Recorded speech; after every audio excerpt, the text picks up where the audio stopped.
কি অবস্থা তোমার? হঠাৎ এমন কথা? কি হয়েছে তোমার?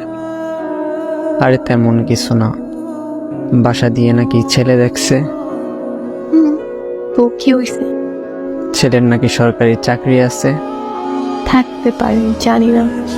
ও আচ্ছা, তুমি এত কিছু কিভাবে জানলে? তোমার কাজিন বলছে। ও আচ্ছা, এইসব খবর ও ভালো রাখে।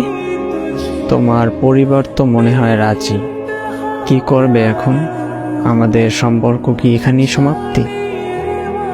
এই শোন, বিয়ে আমি করব, আমার পরিবার না। আর তোর এত কিছু কে ভাবতে বলছে? তোর সামনে পরীক্ষা, তুই পড়াশোনায় মনোযোগ দে। আমি তোর ছিলাম, তোর আছি, তোরই থাকবো। তুই পরীক্ষাটা দে আগে, তারপর হাত ধরে নতুন জীবন শুরু করব। সত্যি তো? হ্যাঁ সত্যি।